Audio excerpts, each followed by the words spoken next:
Coming up on First at 4, Governor Andy Beshear has handed out the state's first medical cannabis business license. Why they were picked first. Plus, the Mountain Heritage Festival is underway in Whitesburg despite the rain and last week's courthouse shooting. Why it's so important to that community.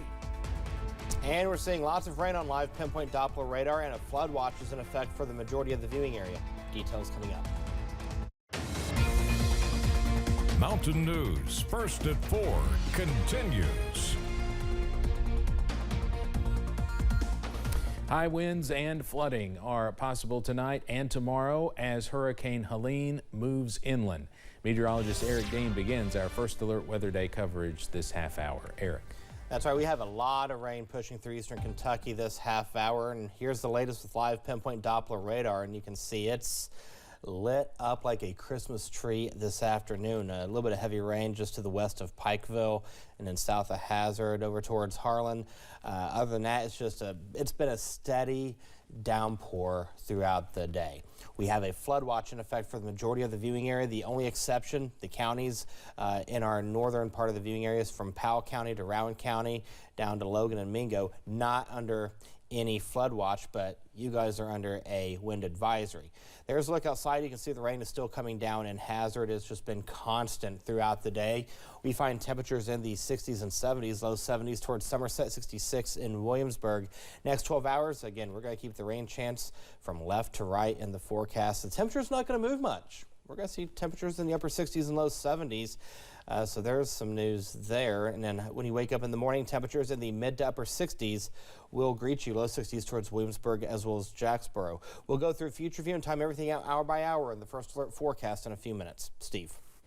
Eric, thank you. Crews from Kentucky are already heading south, preparing to help in the aftermath of Hurricane Helene, which is now a major Category 3 hurricane. Lucy Bryson talked with the Director of Emergency Disaster Services about their plan.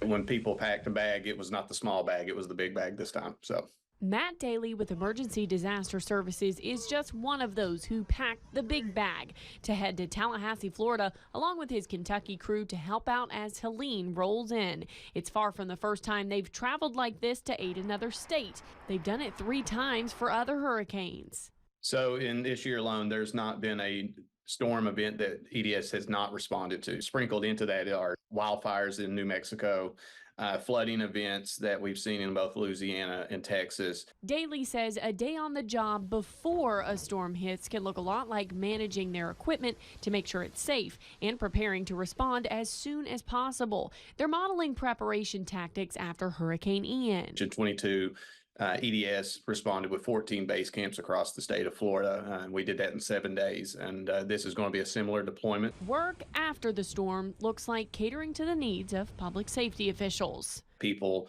who are going to be responding, going door to door, doing rescue, recovery, all those people who do that really hard work, we have the honor of taking care of those folks. And while Daly and his crew don't call Florida home, neither do many of those responding to this. But he says it's all part of a day on the job, saying he knows Kentucky would get the same kind of help if they needed it. When I say bye to a utility person or a state official, it's a temporary goodbye, because we know at some point we're going to cross paths in another storm event, another base camp. In Lexington, I'm Lucy Bryson, WKYT.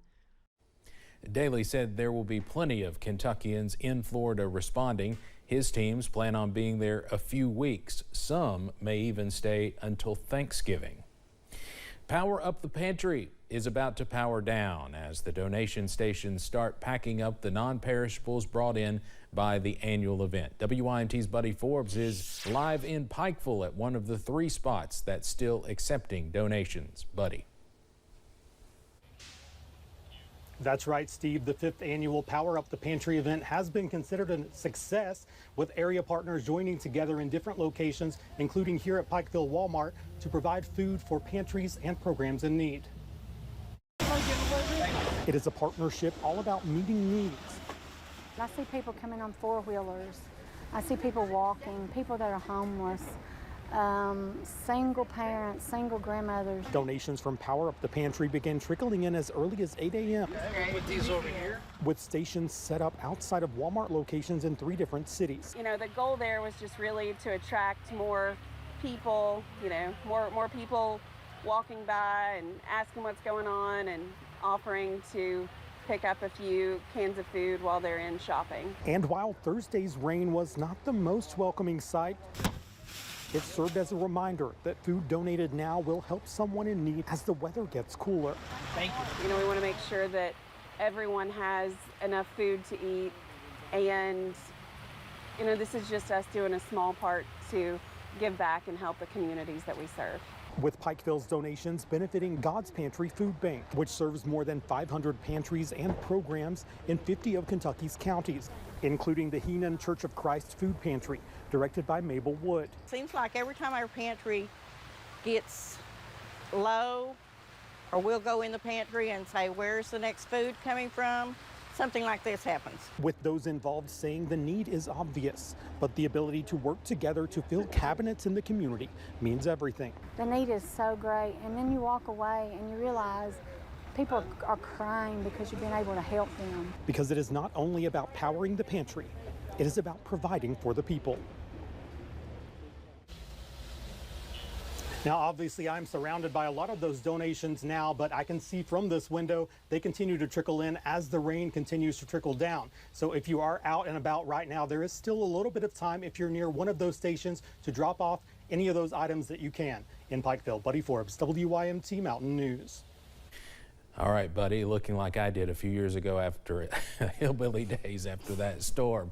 Thank you very much, buddy. We do not have the exact number of donations calculated yet, but the Pikeville workers say they have had a great response, even bringing out an extra table earlier to hold all of those donations. We certainly thank everyone that came out today and donated to this cause.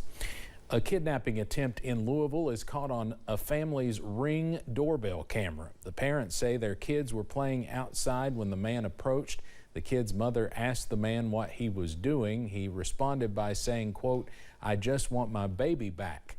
When the mother asked him to leave, the man grabbed a nearby shovel and charged towards the door. The man only runs away after he is threatened with a gun. The family says they are living in fear. My daughter looked at me, and when I was crying, trying to comfort her, making sure she's okay, she was hugging me, crying, telling me it was okay. They didn't take me, Mommy. I'm here with you. You did what you needed to do. You're here to protect me, so is Daddy. No arrests have been made, but LMPD is investigating the incident and say a report was taken for menacing and criminal trespassing. The lottery for medical marijuana business licenses is happening next month in Kentucky. The state received almost 5,000 business license applications before the window closed last month. The majority of them were for dispensaries and people interested in opening one. Only 48 of those applicants will actually get a license. Governor Beshear said the state is currently processing all the applications, and the permit lottery will be broken up based on different roles. The first permits will be awarded next month. Meanwhile, the governor awarded the first medical cannabis business license to a Kentucky-owned lab. KCA Labs is located in Nicholasville, just south of Lexington. Their job focuses on regulatory and safety testing for medical cannabis products before it's put in the hands of cardholders. Governor Beshear was thrilled to make this announcement as officials handed off the first license. I love that the first license is going to an entity that helps us do this safely. Our Office of Medical Cannabis has established strict regulations, and safety compliance facilities like KCA will guarantee all Kentucky cannabis is held to the highest medical standards. Labs are in a different category from cultivators, processors, and dispensaries, so a lottery is not needed to give out those licenses. Despite recent events in the town sending shockwaves throughout the community and more heavy rain in the forecast, the Mountain Heritage Festival in Whitesburg is still going on. WYMT's Chandler Wilcox is in Letcher County and tells us why the festival remains important to that community. Organizers say the Mountain Heritage Festival is always in the last full week of September. Several events are scheduled, so postponing never became an option. Vendors are already lined up, food is on the grill and ready to go. Letcher County Tourism Director Lee Adams says the vendors were prepared, rain or shine. We know that all the teams, because we pride ourselves in only allowing nonprofits to do food booths and things like that. We knew that they had already bought the food for their festival booths and stuff, their food booths, so it was just, we have to go on. The Saturday parade route will look different because of the courthouse shooting. As the community continues to recover from that incident, organizers say they expect the festival to be a source of healing. In Letcher County, Chandler Wilcox, WYMT Mountain News. And I love this. Former WYMT Chief Forecaster Brandon Robinson, who lives in Letcher County, will be the Grand Marshal at the parade on Saturday. Now, coming up at 6, we'll hear about the changes made to that parade and other events at the festival. We'll also check in with another big festival going on this weekend, the Chicken Festival in London. A Barron County family YMCA has gone viral after posting a video on TikTok. The video featured an employee of more than 15 years, Terry Reed, utilizing Gen Alpha slang to show off some of the features of their local facility. He still can't believe he's a viral sensation. If you're not used to something like this, especially like me, TikTok, it's all new to older people. But the good thing is, we all are going to share in this as we get older, and so it's just part of life. At last check, the video sits at more than 600,000 views and has more than 110,000 likes, with thousands of comments praising Reed's kindness and fun attitude. Reed says he plans to continue to use his riz to slay in future videos. The Louisville Zoo is showing off its new baby gorilla. Abio was born at a zoo in Seattle, but her mom failed to bond with her. So officials turned to a foster in Louisville because she already had a successful fostering for what is now an 8-year-old sub-adult gorilla. The pairing with the 40-year-old female gorilla was successful this time. The baby and her foster mom are now on exhibit.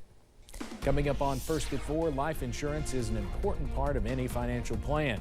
We'll share some tips to make sure you have the right coverage. And we're seeing a lot of rain across eastern Kentucky on live pinpoint Doppler radar. We'll time this out hour by hour in a few minutes. Stay with us.